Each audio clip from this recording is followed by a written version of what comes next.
예, 하나님의 말씀 에베소서 6장 11절 말씀입니다.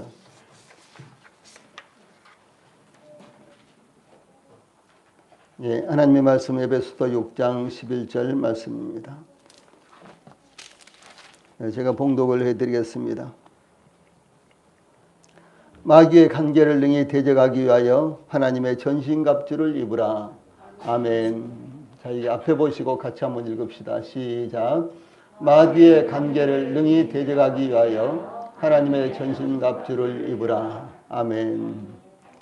개역 한글에서는 마귀의 괴계라 그랬죠. 괴계. 근데 이 세번역에서는 마귀의 간계라고 이렇게 번역을 했는데 똑같은 의미입니다. 한자도 거의 비슷하고요.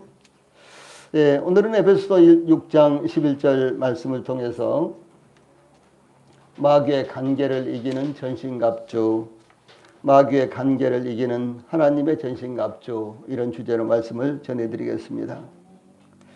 예, 전쟁을 수행하기 위해서는 군사와의 수와 무기가 많다고 승리할 수 있는 것은 아닙니다.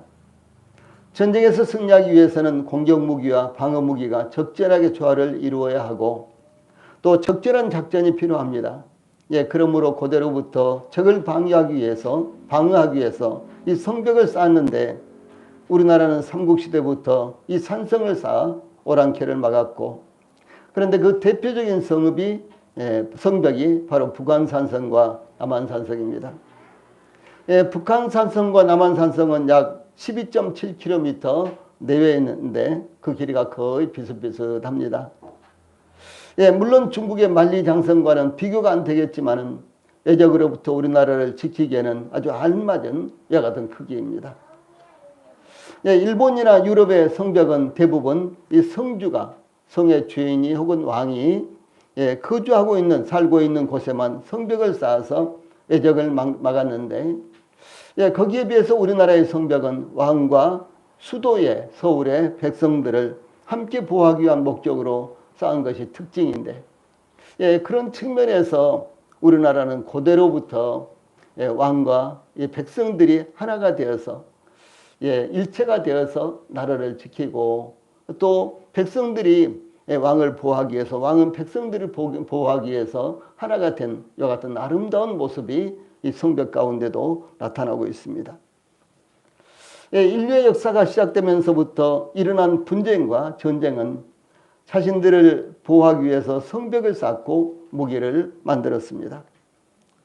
이 최초의 살인자 가인은 성을 쌓고 그의 아들의 이름으로 그 성을 에녹이라고 이렇게 불렀으며, 아담의 7대 손 라멕의 아들 이 두발 가인은 구리와 쇠로 각종 무기를 만든 최초의 장인이었습니다. 또한 노아의 아들 함의 손자 니므롯은 유명한 사냥꾼이라고 했는데 그것은 바로 인간 사냥꾼으로서 최초의 전쟁 영웅이었습니다. 예, 성경에도 이와 같이 인류의 역사 가운데요, 전쟁과 다툼과 이와 같은 것들이 점철되어 있는 것들을 볼 수가 있습니다. 예, 이와 같은 분쟁을 넘어서, 개인과 개인의 분쟁을 넘어서 국가와 민족 간의 분쟁으로 이어져서 거대한 전쟁으로 발전했고, 이 현대는 국가와 민족 분규를 넘어서 경제전쟁과 종교전쟁과 문화전쟁으로까지 이어지고 있습니다. 중국은 문화대혁명과 천안문 육사항쟁을 거치면서 자기들의 고유문화 대부분이 말살된 뒤에 주변 국가에 잘 나가는 문화를 본인들의 것이라 주장하는 웃지 못할 해프닝까지도 일으키고 있는데, 예를 들어서 한복과 김치와 삼계탕도, 심지어 아리랑과 윤동주 시인도 자기들이 원조라고 주장하고 있는 것입니다. 또한 중국은 우리나라의 포털 사이트를 막고, 예를 들어서 네이버라든가 다음이라든가 이런 것들을 중국에서는 다 막고 있어요. 왜냐하면 우리나라의 이 자유로운 이와 같은 모습들이 중국의 인민들에게 소개되고 알려지는 것을 막기 위해서, 이 사상 교육이죠. 사상을 보호하기 위해서 이와 같은 것들을 다 막고 있고요. 또 그런가 하면은 K-드라마와 K-팝을 막고 있는데 이것이 바로 문화전쟁이라는 것입니다. 이와 같은 문화전쟁은 우리나라와 일본, 그리고 중국 여기서 그치는 것이 아니라 전 세계적으로 국가와 국가, 지역과 지역 이와 같은 이제 사이에서요 계속해서 일어나고 있습니다. 또한 최근에 중국은 우크라이나를 침공한 러시아의 대통령 블라디미르 푸틴의 다큐멘터리를 제작하여 중국 공산당의 내부 교육용 자료로 청소년들에게 방수하고 있다고 하는데 정말 이것은 야만적이며 문화 말살 정책에 이르는 것입니다. 이것이 바로 문화 전쟁인 것입니다. 그런데 우리 그리스도인들에게는 이와 같이 다양하게 발생하는 각종 분쟁과 전쟁보다도 더 중요한 것이 있는데 그것은 바로 영적 전쟁입니다. 이 영적 전쟁은 사탄 마귀와의 싸움이요 어둠의 세력들과의 싸움이며 영원한 것과 없어질 것과의 싸움이기 때문입니다. 그러므로 우리가 영적 전쟁을 바로 이해하고 대비하고 승리하는 것이 그 무엇보다도 중요하다라고 하는 것을 성경에서는 증거하고 있습니다. 이 본문을 통해서 제일 먼저 우리는 영적 싸움의 대상, 우리가 영적으로 싸워야 될 대상이 누구인가 하는 이런 내용이 나타나고 있습니다. 사도 바울은 마귀의 관계를 능히 대적하기 위하여 하나님의 전신갑주를 입으라 11절에 이렇게 강력하게 명령하고 있습니다. 이와 같은 명령은 단순한 권면이나 권유하는 정도가 아닌 아주 강력한 명령으로 나타나고 있습니다. 이것은 군사용어로서 마치 총사령관이 적들을 향해 진군명령을 내리는 것과 같은 것입니다. 사도 바울이 이와 같은 어휘를 사용하여 명령하는 것은 마귀와의 싸움은 절대적으로 이겨야 하는 생명과 같은 것이며 싸움의 성격이 정신을 차리고 총력전을 펴야만 이길 수 있기 때문에 그렇습니다.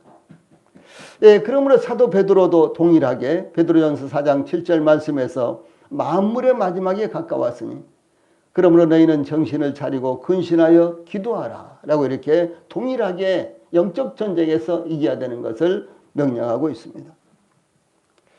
영적 싸움의 대상인 이 마귀는 적대 세력의 우두머리를 의미합니다. 영적 적대 세력의 우두머리를 의미합니다.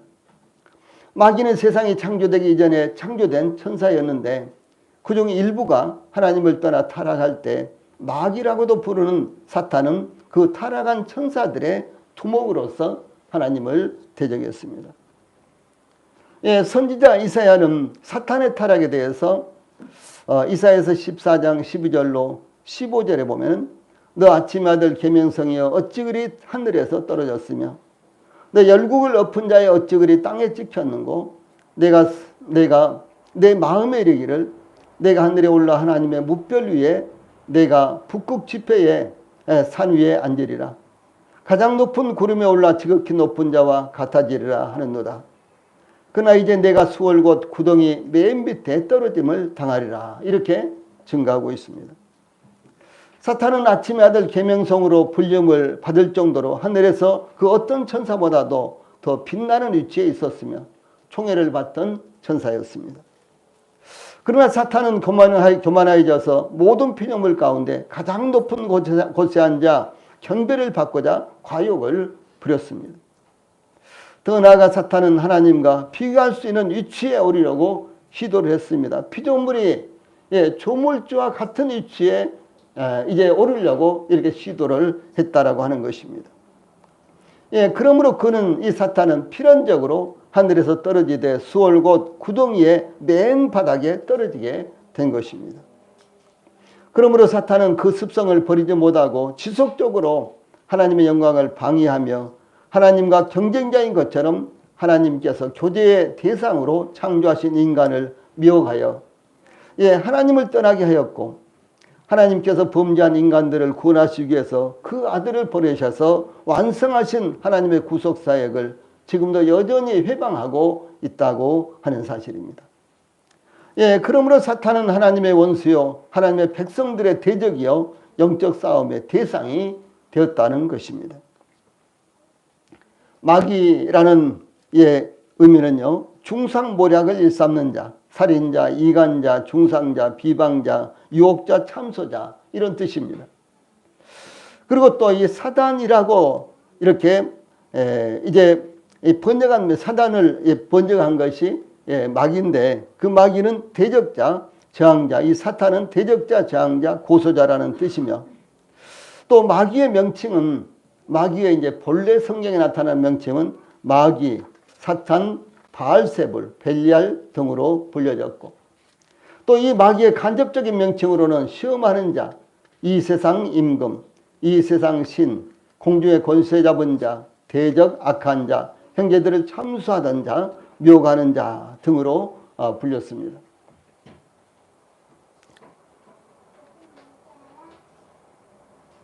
예, 이 간접적인 이름이 이렇게 불려졌고요. 그리고 이 상징적인 이름으로는 광명의 천사, 우는 사자, 뱀, 용 등으로 나타나고 있습니다. 이와 같이 마귀적 사탄에 대한 호칭이 아주 수도 없이 많이 성경에 다양하게 나타나고 있고 또 뿐만 아니라 부정하게 나타난 것은 그의 사역이 하나님을 대적하며 그 택하신 자들을 미혹하여 범죄에 빠지게 하는 것이 주 임무라는 것을 반영하는 이와 같은 이름입니다. 이 사탄은 사람 사이의 관계를 무너뜨려 갈라놓고 서로 속이고 대적하고 미워하게 하며 교회 내에서도 분열을 일으키며 파당을 만들고 성도들을 이간시켜서 서로 대적하게 하므로 마침내 악의 구렁텅이로 빠뜨리는 것이 사탄의 주 임무요 그 악한 영입니다.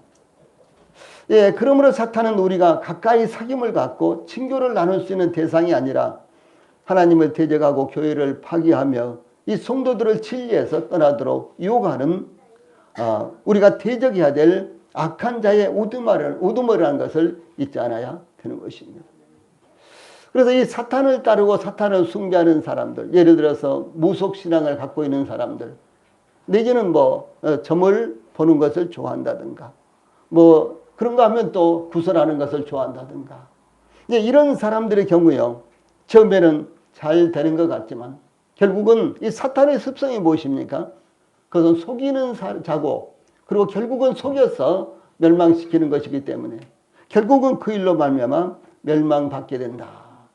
곧 불행을 당하게 된다라고 하는 사실이 사탄의 주 임무라는 것을 잊어서는 안 되는 것입니다. 그러면 이 영적 싸움에서 마귀는 어떤 전술로 싸움을 하는가라는 사실을 우리가 봐야 되는 것입니다. 손자병법에는 지피지기 백전불태라는 말이 있는데요. 이 적을 알고 나를 알면 100번 싸워도 이태로울 것이 없다라는 그런 의미입니다. 그러므로 영적 싸움의 상대인 마귀가 어떤 저술로 하나님의 백성들과 싸우는지 아는 것이 승리의 요건이 되는 것입니다. 사도 바울은 마귀의 관계를 능히 대적하기 위하여 하나님의 전신갑주를 입으라 이렇게 권고하고 있습니다. 즉 마귀의 전술은 간계라는 것입니다. 이 간계라는 것은요 괴계라고 번역되기도 했는데 교활, 술책, 사기, 기만, 계략 이런 말로요 이 간교하게 남을 꾀는 꾀라는 그런 의미입니다. 그러므로 마귀는 간교하게 남을 속이고 기만하고 술책을 쓰는 전술을 사용한다라고 하는 것입니다. 만약에 우리 성도들이 혹시 거짓말을 한 이와 같은 전력이 있었다거나 지금도 혹시 거짓말을 한다고 하거나요 혹은 누구한테 속임을 당한다고 한다거나 그러면요 이 모든 것들은 한결같이 사탄이 그 원조가 되는 것입니다. 과거에 저 장춘동에 가면 장춘동 보쌈집 있죠. 장춘동 족발, 장춘동 보쌈 그런 집이 쭉 이렇게 있는데요. 전부 다 원조를 붙였어요. 장춘동 할머니 보쌈, 족발 전부 다 이렇게 이제 이 원조라고 붙었습니다. 서로 원조라는 것이요. 그래서 이제 모르는 분들이 가면은요, 과연 어떤 집이 원조인지 알 수가 없어요. 저 의정부에도 가면은 이 곱창집들이 쭉 지금도 그런지 모르겠어요. 곱창집들이 골목에 쭉 이렇게 있는데 집집마다 전부 다 원조 곱창집이라고 써졌어요. 처음 그곳에 의정부 곱창이 유명하다. 그래서 그곳에 가보면은요 과연 어떤 집이 원조인지 어떤 집으로 들어가야 될지 다 원조라고 써놨기 때문에 예, 그런 현상들을 볼 수가 있습니다. 아마 틀림없이 원조는 그 중에서 한 집일 거예요. 그렇죠? 그런데 이와 같이 유사한 이름을 써가지고 사람들로 하여금 혼란스럽게 만들고, 그런데 음식점이 있는 데는 어디나 마찬가지입니다. 춘천 막국수집에 가도요. 춘천에서 사는 분들이 가면은 그 도청 옆에 이 집에 가야 된다 그러면서 데리고 가거든요. 그런데 쭉 있으니까 어느 집으로 가야 될지를 모르는 거예요. 모처럼 왔으니까 이 집에 원조에서 한번 먹자 이제 그렇게 가는데도 불구하고 그곳을 잘 모르는 사람들은 어느 집으로 가야 될지 모르는 것입니다. 이와 같이 사탄은 기만하고 속이고 거짓말하고 이것이 사탄이 원조다라고 하는 사실을 성경은 증거하고 있는 것입니다. 예, 그러므로 이제 이 사탄은 이와 같이 남을 속이고 기만하고 이와 같은 것들이 사탄의 사역입니다. 에덴 동산의 마귀에 대해서 창세기 3장 1절에 뱀은 여호와 하나님이 지으신 들짐승 중에 가장 간교하니라 라고 이렇게 증거하고 있습니다. 예, 여호와 하나님께서 지으신 들짐승 중에서 뱀이 가장 간교했어요. 예, 잘 속이고 잘 위장하고 그랬다는 것이죠. 이렇게 이제 증거한 것은 뱀이 간교하게 인간을 미혹하여 범죄하게 했다는 것을 의미합니다. 그러므로 사도 바울은 뱀이 그 관계로 하와를 미혹한 것 같이 너희 마음이 그리스도를 향하는 진실함과 깨끗함에서 떠나 부패할까 두려워하노라 이렇게 증거하고 있고, 또 고린도후서 2장 11절에 이는 우리로 사탄에게 속지 않게 하려 함이라 우리가 그 계책을 알지 못하는 바가 아니로라 라고 이렇게 증거하고 있습니다. 이와 같이 마귀의 전술은 간계, 즉 간교합니다 라는 사실을 성경은 증거하고 있는 것입니다. 그래서 예수님의 이름을 부르고 주여 주여 하는 분들만큼 잘 속고, 예, 이 성경을 똑같은 성경을 보면서도 잘 속고 이단에 잘 빠지고, 예, 그런 분들이 없을 정도, 예, 다른 데서는 찾아볼 수 없을 정도로 그런 사람들이 대단히 많습니다. 예, 그러므로 주 예수님께서 마귀에 대해서 너희는 너희 아비 마귀에게서 났으니, 이건 주 예수님께서 유대인들에 대해서 이렇게 말씀하신 거예요. 유대인들을 향해서 이렇게 말씀하시는 것입니다. 너희는 너희 아비 마귀에게서 났으니 너희 아비의 욕심을 너희도 행하고자 하느니라. 그는 처음부터 살인한 자요 진리가 구석에 없으므로 진리에 서지 못하고 거짓을 말할 때마다 제 것으로 말하나니 이는 그가 거짓말쟁이요 거짓의 아비가 되었음이라. 이렇게 요한복음 8장 44절에서 말씀하셨습니다. 이 말씀 가운데 몇 가지를 살펴보면요. 첫째, 마귀는 옥심쟁이라는 것입니다. 야고보는 욕심이 잉태한 즉 죄를 낳고 죄가 장성한 즉 사망을 낳느니라 이렇게 증거하고 있습니다. 우리 모두가 다 다양한 욕심을 갖고 있습니다. 그러나 끝도 없는 욕심은 죄를 자초하게 되고 걷잡을 수 없이 우리를 함정으로 몰아넣는 것입니다. 그래서 과욕을 부리면은 결국은 그것은 문제가 크게 되죠. 자동차를 운전하다가도 과속을 하면 어떻게 되겠습니까? 문제가 발생하는 것입니다. 우리 안에는 욕심, 이것은 죄악된 것은 아닙니다. 그러나 이것이 과욕을 부리면요, 그것이 바로 죄가 된다는 것이죠. 그리고 그 결국은 사망에 이르게 된다라고 이렇게 하는 것입니다. 사도 바울은 이렇게 증거했습니다. 돈을 사랑함이 일만하게 뿌리가 되나니 이것을 탐내는 자들은 미혹을 받아 믿음에서 떠나 많은 근심으로써 자기를 찔렀도다. 이렇게 증거하고 있습니다. 특별히 물질 만능의 시대가 지금 되고 있습니다. 모든 것들이 물질이면은 돈이면은 다 된다라고 이렇게 생각합니다. 사람을 사고 파는 것도 돈이요, 사람의 목숨을 사고 파는 것도 돈이라고 이렇게 생각하기에 이르렀습니다. 요한계시록에 보면 마지막 시대에는 사람의 영혼을 사고 팔 것이라고 이렇게까지도 기록되어 있는 것을 볼 수가 있는 것입니다. 당연히 우리가 의욕을 가지고 어떤 욕구를 가지고 욕심을 가지고 무슨 일을 하는 것은 절대로 그건 잘못된 것이 아닙니다. 아니, 우리 아이들이 공부를 하는데 내가 이번에 1등을 한번 해봐야 되겠다 그러면서 열심히 공부하는 것이 무엇이 잘못된 것입니까? 그러나 과욕을 부리는 것은 문제다라고 하는 것입니다. 마찬가지로 직장 생활하면서 혹은 사업을 하면서 내가 돈을 벌어야 되겠다. 예, 그것은 전혀 나쁜 것이 아닙니다. 예, 그것은 격려할 만하고요. 칭찬할 만한 것입니다. 그러나 예, 과욕을 부려서요. 예, 과욕을 부리는 것, 곧 돈을 사랑하는 것이 일만하게 뿌리가 된다라고 이렇게 증가하고 있는 것입니다. 주 예수님께서도 산상수훈에서 너희가 하나님과 재물을 겸하여 섬기지 못하느니라 라고 이렇게 교훈하셨습니다. 이 가룟 유다의 문제를 보세요. 그리고 또 사도행전에 나오는 아나니아와 삽비라의 문제를 보십시오. 그리고 사도행전 8장에 보면 예, 시몬이라는 마술사를 보십시오. 이들은 한결같이 이 물질에 눈이 어두워서 멸망한 사람들입니다.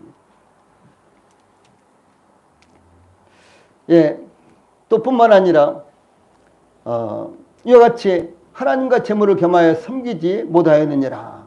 예, 이렇게 증가하고 있고요. 그런가 하면 또 주 예수님께서 이렇게 말씀하셨고 사도 바울은 너는 이것을 알라. 말세에 고통하는 때가 이르러 사람들이 자기를 사랑하며 돈을 사랑하며 자랑하며 교만하며 비방하며 부모를 거역하며 감사하지 아니하며 거룩하지 아니하며 무정하며 온통함을 풀지 아니하며 모함하며 절제하지 못하며 사나우며 선한 것을 좋아하지 아니하며 배신하며 조급하며 자만하며 쾌락을 사랑하기를 하나님 사랑하는 것보다 더하며 이렇게 말세에 일어날 이와 같은 모습에 대해서 증가하고 있는데 이 모든 것들이 과도한 욕심에 빠지는 것을 말하고요. 이것이 바로 마귀의 작전이다라고 하는 것입니다. 둘째로 마귀는 살인한 자라고 이렇게 말씀하셨습니다. 이 살인은 시기하고 미워하는 악한 마음으로부터 나오는 것입니다. 러시아가 우크라이나를 침입한 것도 순전한 욕심 때문입니다. 과욕 때문입니다. 예, 그래서 우크라이나의 수도 키예프를 공격하다가 철수했는데 시내 여기저기에서 무고한 시민들의 수많은 시신들이 나둥글고 있고 심지어 어떤 곳에서는 300구 이상의 시신이 무더기로 발견되기도 했습니다. 이런 시신들이 모두 다 민간인들이에요. 선량한 민간인들, 전혀 전쟁과는 상관도 없는 이 같은 민간인들을 무더기로 죽여서 한 곳에 파묻어 놓고 이렇게 떠났습니다. 어떻게 이런 비극이 일어날 수 있을까요? 주 예수님께서 산상수훈에서 마태복음 5장 22절에 보면 형제에게 노하는 자마다 심판을 받게 되고 형제를 대하여 라가라 하는 자는 공회에 잡혀가게 되고 미련한 놈이라 하는 자는 지옥불에 들어가게 되리라 이렇게 말씀하셨습니다. 예, 그러므로 우리 성도들은 스스로를 위해 누구든지 미워하지 마십시오. 남을 미워하는 것이 마귀의 전술이라는 것을 우리 성도님들이 마음 가운데 갖고 계셔야 되는 것입니다. 요즘도 여기저기 수도 없이 국내에서도 갖가지 사건들이 나는데 전부 다 과욕으로 말미암아 오는 것입니다. 모두 다 시기하고 미워하는 것으로부터 이와 같은 문제가 발생하는 것입니다. 예, 그래서 그 결국은 그야말로 큰 문제들을 일으키고 큰 사건들을 일으키는 이와 같은 모습들을 우리가 볼 수가 있는 것입니다. 세 번째로 주 예수님의 말씀에 마귀는 거짓말쟁이요 거짓의 압이다 라고 이렇게 말씀하셨습니다. 거짓의 압이라는 것은 거짓의 원조가 바로 마귀다라는 것을 말씀하신 것입니다. 이 거짓을 참인 것처럼 속이는 것, 현재 우리가 살아가고 있는 세상은 어디를 가거나 무슨 일을 대하거나 남을 속이는 것으로 가득합니다. 예, 어떻게 해서든지 속이려고 금방 들통이 나는데도 불구하고 속이려고 하는 것, 이런 모습들을 볼 수가 있습니다. 기독교 이단들이 얼마나 교묘한지 보십시오. 신천지 교인들은 그들의 교주가 죽지 않고 영생불사하며 자신은 예수님의 영과 합일이 되었다고 하는 말을 믿고 따르는 사람들이 수십만이라는 것이죠.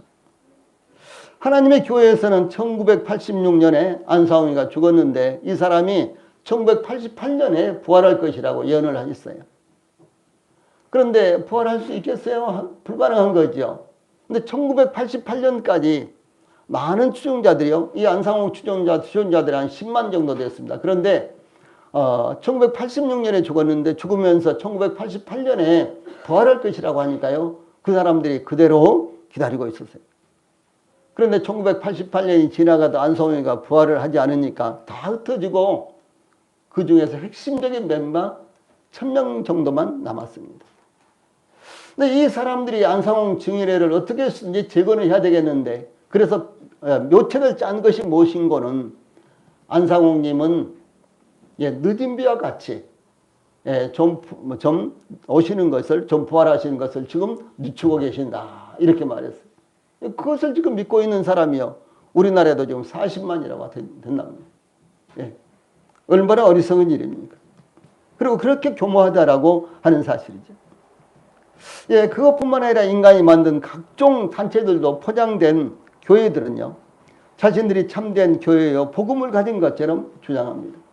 우리나라에서는 장로교회가 장자교단이라 그렇게 합니다. 미국에 가면 어떻게 했어요? 미국에 가면 장로교회는 아주 조그만해요. 초라합니다. 대부분 침례교회입니다. 그럼 가면 독일 같은 데 가면 어떻겠습니까? 그럼 루터교회가 가장 많습니다. 영국에 가면 어떻겠습니까? 그곳에는 성공회가 가장 많습니다. 이와 같이요. 사람이 이제 맞는 이 조직을 가지고요. 그것이 정통이고 거기 있으면 구원을 받는 것처럼 이렇게 교묘하게 만드는 것도 역시 어디로부터 나온 것? 사탄 마귀로부터 나온 것이다 라고 하는 사실을 말씀하는 것입니다.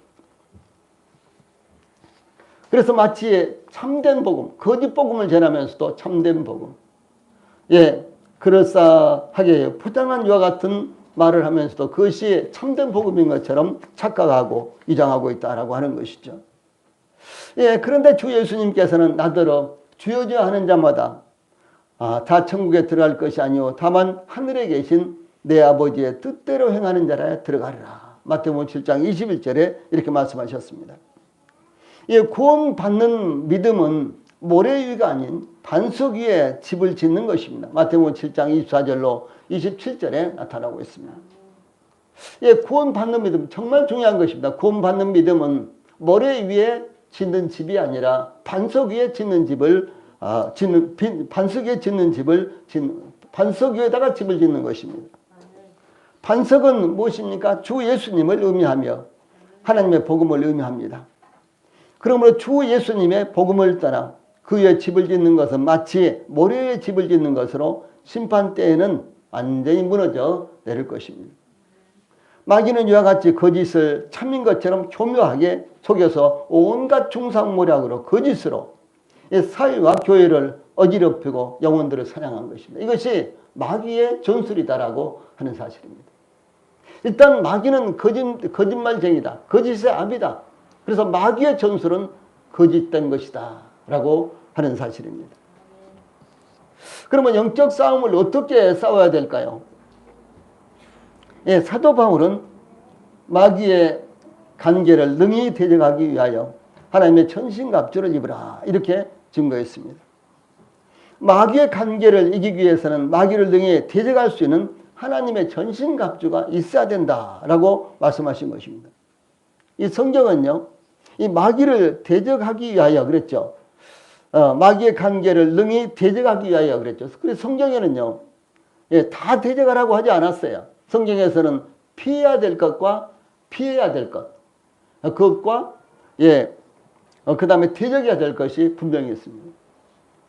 여러분 우리가 흔히 말하는 거 있죠. 뭐 무서워서 피하냐, 뭐 더러워서 어쩌지, 왜 이런 말 하지 않습니까? 그래서 피해야 될 것과요, 대적해서 싸워야 될 것이 있는 건데 성경에서는 그것을 분명하게 말씀하고 있습니다. 예를 들어서 음행을 피하라, 우상 숭배하는 일을 피하라, 이것들 돈을 사랑하는 것을 피하고 망령되고 허탄한 말과 변론을 피하라, 청년의 정욕을 피하고 어리석은 변론과 족보 이야기와 분쟁과 율법에 대한 다툼을 피하라, 정욕을 인하여 세상에서 썩어질 것을 피하여 이렇게 유혹이 되는 것은요 피하라고 교훈을 합니다. 이 세상에서 유혹이 되는 것이 얼마나 많습니까? 근데 유혹이 되는 것은요 맞서면 안 되는 거예요. 유혹이 되는 것은 반드시 피해야 되는 것입니다. 나는 뭐 자신 있어, 나는 완전해. 그러면서요, 유혹이 될 수 있는 것과 맞부딪히면 필경은 다 넘어가는 것입니다. 그래서 유혹이 되는 것과는요, 부딪히지 말고 피하라, 피해가라. 이렇게 말씀하신 것입니다. 그런데 이 마귀에 대해서는요, 야고보서 4장 7절에서는 마귀를 대적하라. 그리하면 너희를 피하리라. 이렇게 말씀하고 있고, 또 베드로전서 5장 9절에서는 믿음을 굳게 하여 저 마귀를 대적하라. 이렇게 교훈하고 있습니다. 그러므로 마귀는 피할 대상이 아니라 무슨 대상? 대적해야 될 대상이다. 그래서 우리 성도님들이 믿음 가운데 살아가시면서 피해야 될 대상과 대적해야 될 대상을 분명하게 구분을 하셔서 대처를 하셔야만 되는 것입니다. 자신의 믿음을 믿고 우리는 구원받은 사람들이니까, 예수님께서 우리 안에 계시니까, 성령님께서 우리 안에 계시니까, 우리는 진리 가운데 있으니까, 그러면서요, 피해야 될 것을 대적하기 위해서 맞선다면 그것은 필패가 될 가능성이 있다라는 사실을 잊어서는 안 되는 것입니다. 그런데 마귀는 인간들과는 비교도 할 수 없을 정도의 권세와 능력을 가졌는데, 그런 마귀를 피하는 것이 아니라 대적하라고 했을까요? 마귀와의 싸움에서 우리들의 힘과 권세로 싸우는 것이 아니라 그리스도인들이 주 예수님의 이름으로 마귀를 대적하면 마귀가 오히려 피할 수밖에 없고 패배할 수밖에 없기 때문에 마귀는 대적하라 라고 이렇게 하셨고, 우리가 마귀를 대적할 때 우리의 힘이 아니고 우리의 능력이 아니고 우리의 지혜가 아니라 주 예수님의 이름으로 마귀를 대적하라 라고 말씀하신 것입니다.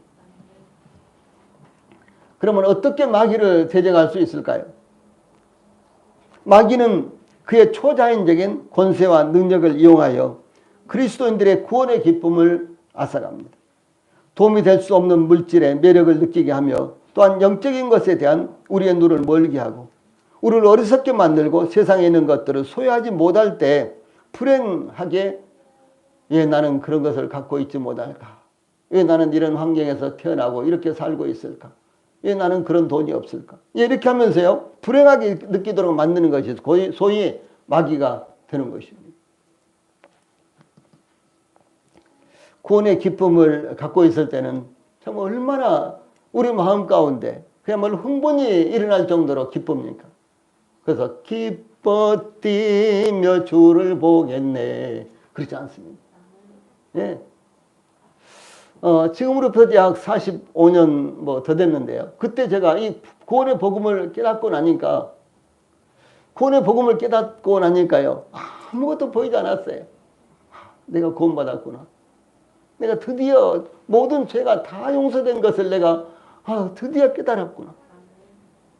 그럼 모든 것을 봐도, 산을 봐도, 흐르는 물을 봐도, 사람들을 봐도 그냥 기뻤어요. 적대적으로 생각되는 것이 아무것도 없었습니다. 그리고 제 발걸음은 그냥 마치 구름 위를 걷는 것처럼요, 막 이렇게 둥둥 떠다니는 것처럼 그렇게 느꼈습니다. 물론 그 강도는 여러 가지로 나타납니다. 그렇지 않은 분들도 있어요. 그런데 이렇게 구원의 기쁨 가운데 거하다가요, 어느 날 구원의 기쁨이 서서히 저에게서 사라질 때요, 여러 가지 근심 걱정이 들어왔고, 저 자신에 대한 자조, 저 자신에 대한 부정적인 것들, 이와 같은 것들이 저를 완전히 감싸고 있는 그런 모습도 저는 느껴봤습니다. 우리 성도님들도 마찬가지예요. 하나님의 하나님께서 우리들에게 하나님의 생명을 주셨다라고 하는 사실요, 이거 얼마나 놀라운 것입니까? 그런데 그 기쁨을 잃어버렸을 때요, 우리는 참으로 우리 자신들을 부정하게 되고, 그리고 하나님에 대해서까지도 의심을 품게 되는 그런 현상까지도 일어날 수 있다라고 하는 사실입니다. 사도 베드로는 때로는 마귀가요, 너희 대적 마귀가 우는 사자같이 두루다니며 삼킬 자를 찾나니, 베드로전서 5장 8절 말씀이죠. 이 마귀의 강력한 공격성을 이렇게 증거했습니다. 이 마귀의 강력한 공격성, 그래서 마치 우는 사자가 인정사정 보지 않고 쫓아가서 덮치고 잡아먹으려고요, 그렇게 하는 것처럼 마귀는 그렇게도 공격합니다. 예, 그런가 하면 또 다른 공격 방법은 무엇인고는 바로 거짓 사랑, 거짓 행복, 거짓된 위로, 거짓 친교와 예, 혹은 유혹이나 욕심, 미움, 시기, 질투로서 아주 부드럽게 미소를 지으면서 찾아오는 것입니다. 전혀 우리가 방할 필요를 없이, 경계할 필요를 없이 이렇게 이제 다가오는 것입니다. 예, 그러므로 강력하게 공격하면 방할 준비를 갖추는데 부드럽게 찾아오면은 마음을 열어주고 문을 열어주는 것입니다. 거부하거나 방어하지 않고 기꺼이 맞이하고 받아들이는 것입니다. 이것이 마귀의 가장 강력한 무기인 관계라는 것입니다. 괴계, 소위 사기, 거짓말하는 것이라는 것입니다. 그러므로 마귀의 전술의 실체를 발견하고 강력하게 대적할 때 마귀는 피하는 것입니다. 며칠 전에 유튜브에서 사모님이 개를 훈련하는 것을 보여주셨어요. 그런데 개를 훈련하는 조련사의 이야기에는 이 강아지의 습관과 고집을 어릴 때 꺾지 않으면 강아지가 주인 노릇을 하며 어른 개가 되었을 때 나쁜 습관을 고칠 수가 없고 주인의 말을 듣지 않고 강아지가 주인 노릇을 한답니다. 그러면 사람은 어떻겠습니까? 주인은 강아지 노릇을 해야 되는 거예요. 예, 그렇게 된다는 거예요. 그 유튜브에 나오는 그 모습을 보니까요. 주인이 개를 이렇게 빗으로 이렇게 잘 이렇게 털을 이렇게 다듬어 주려고 해도 뭐 먹으려고 마구 덤벼드니까 어떻게 감당이 안 되는 거예요. 완전히 주인 노릇을 하더라고요. 예. 그런데 그 개 조련사가 이제 와서 그 개를요 완전히 길을 다 꺾어 놓으니까 아주 순수하게 되는 거예요. 개가요. 예, 아주 신기할 정도로 그렇게 변했습니다. 우리말에도 3살 버릇이 8까지 간다라는 이런 말이 있죠. 예, 부드럽게 찾아오는 마귀에게 조금씩 내어주면 결국 마귀에게 함락을 당하는 것입니다. 예, 그러므로 마귀를 대적하십시오. 마귀는 가까이 친근히 돼야 되는 대상이 아니라는 것을 명심하시기 바랍니다. 예, 사도 베드로는 예, 마귀를 대적하는 방법에 대해서 너희는 믿음을 굳건하게 하여 그를 대적하라. 베드로전서 5장 9절 말씀입니다. 이렇게 교훈했습니다. 믿음을 굳건하게 하는 것은 하나님의 약속의 말씀을 믿음으로 흔들리지 않는 것을 말합니다. 그러므로 하나님의 말씀을 굳건하게 믿음으로 흔들리지 않게 함으로 마귀를 대적하시기 바랍니다. 그러면 자, 마귀를 이제 대적할 수 있는 영적인 무기는 무엇인가? 예, 마귀를 대적하기 위해서 어떤 무기를 사용할 수 있을까요? 사도 바울은 마귀의 관계를 능히 대적하기 위하여 하나님의 전신갑주를 입으라 이렇게 증가하고 있습니다. 마귀의 관계를 능히 대적하기 위해서는 하나님의 전신갑주를 입어야 한다고 이렇게 증가하는 것입니다. 이 전신갑주는 모든과 뒤로라는 말이 합해진 단어입니다. 그러니까 앞이나 뒤나 옆이나 모두 다 예, 방어하고 지킬 수 있는 이와 같은 무기다 그런 말입니다. 예, 마귀는 재빠르게 혹은 예상치 못한 방법과 방향에서 공격하기 때문에 이 전신을 보호할 갑주가 필요하다는 것입니다. 그러므로 전신갑주는 앞이나 뒤나 온몸을 방어하고 온몸으로 공격할 수 있는 무기를 의미합니다. 흔히 말하는 갑옷은 방어를 위한 옷입니다. 예, 갑옷은 예, 이순신 장군이 갑옷을 입고 있죠. 그런데 이런 옷은 방어를 위한 것이죠.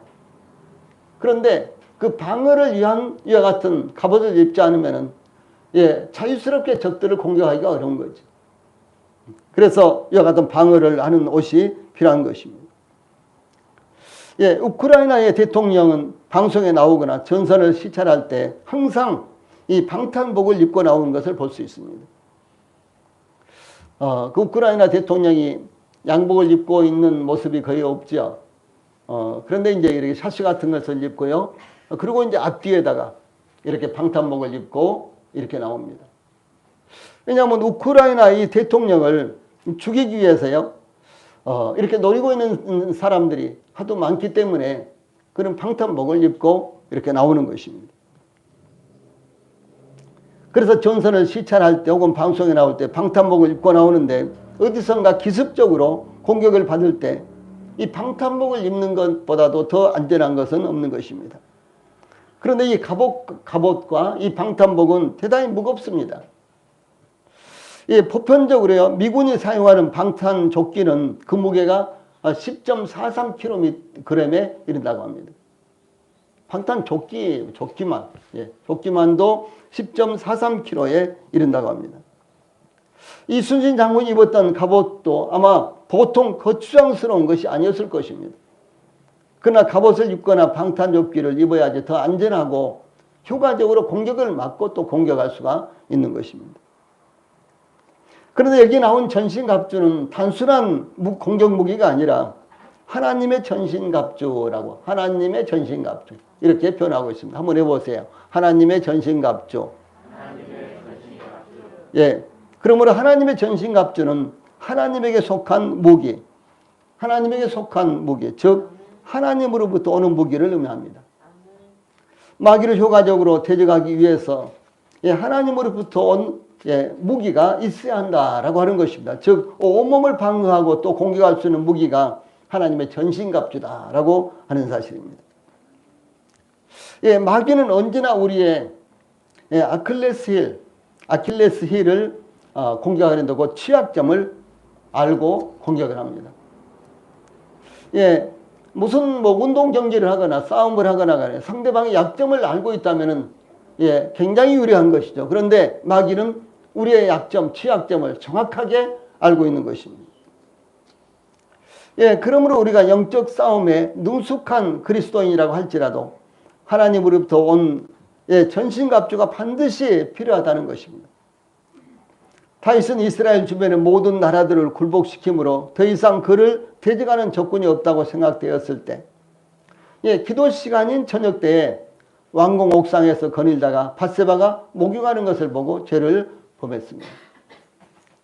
또한 다윗이 이스라엘 주변의 모든 원수들을, 이스라엘 주변의 모든 나라들을 정복하고 평화가 찾아왔을 때 군대장관 요압에게 인구조사를 지시함으로 죄를 범했습니다. 이와 같이 다윗은 자신에게 더 이상의 대적할 자가 없다고 생각될 때, 그리고 자신은 강하다고 생각하고 위대한 승리를 거두었다고 생각하고 더 이상의 위험은 사라졌다고 생각하므로 방심하고 있을 때 사탄이 그를 공격함으로 죄를 범하게 만든 것입니다. 삼손은 날마다 들릴라가 그의 힘의 비밀이 어디서부터 오는지 알려달라고 그를 재촉하고 조르자 삼손의 마음이 번뇌하여 죽을 지경이라 이렇게 증가하고 있습니다. 그 부분을 아마 우리 성도님들이 읽으실 때 얼마나 안타까운 마음이 우리 마음에 있습니다. 삼손의 마음이 번뇌하여 죽을 지경이라. 여기서 삼손이 어떻게 될까? 그것을 단호하게 물리치고 그 힘의 비밀을 알려주지 않았으면 좋을 텐데 어떻게 됐을까? 근데 이미 그 지경이 됐을 때는 삼손은 무방비였다라고 하는 사실이죠. 그에게 전신갑주는 완전히 없어서 사라졌어요. 무방비였습니다. 그래서 삼손은 들릴라의 네 번째 묻는 말에 그의 힘의 비결을 실토하고 말았습니다. 삼손은 들릴라가 묻는 첫 번째 질문에 대해서 당신의 힘의 근원이 어디서 나옵니까? 이렇게 말했을 때요. 단호하게 대적하고 뿌리쳐야 됐던 것입니다. 그럼 계속 대답을 하는 거예요. 거짓말로 대답을 하는 거예요. 계속해서 대답을, 세 번째까지 계속해서 거짓말로 대답을 합니다. 그럼 그 결국은 어떻게 되겠습니까? 네 번째는 실토하고 만다는 것이죠. 그래서 삼손은 이 들릴라가 묻는 첫 번째 질문 때 단호하게 거부하고 대적했어야만 했던 것입니다. 그런데 거짓말로 하다가 네 번째는 그 마음에 괴로워가지고 이미 그는 넘어갔습니다. 그래서 실토하고 말하고요. 힘의 비밀을 결국은 그가 가르쳐 줌으로 말미암아 그는 결국 멸망하게 된 것이죠. 예, 그러므로 사도 바울이 영적 싸움에서 우리가 전신갑주를 입어야 될 필요성에 대해서 이렇게 말합니다. 그런즉 선질로 생각하는 자는 넘어질까 조심하라. 같이 한번 읽겠습니다. 시작. 그런즉 선질로 생각하는 자는 넘어질까 조심하라. 예, 우리는 구원받은 그리스도인들입니다. 우리는 그리스도 안에 있습니다. 나는 교회 생활 잘하고 있고 나는 주님 잘 섬기고 있습니다. 그럴 때가 바로 넘어질 수 있는 이와 같은 위기다라고 하는 사실을 말씀하는 것입니다.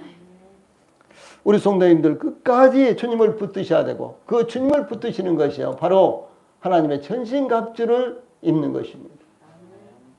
그래서 마귀는 우리가 알지 못하는 우리의 약점을 다 알고 있습니다. 이와 같이 우리가 섰다고 생각할 때 마귀의 공격의 대상이 된다라고 하는 사실입니다.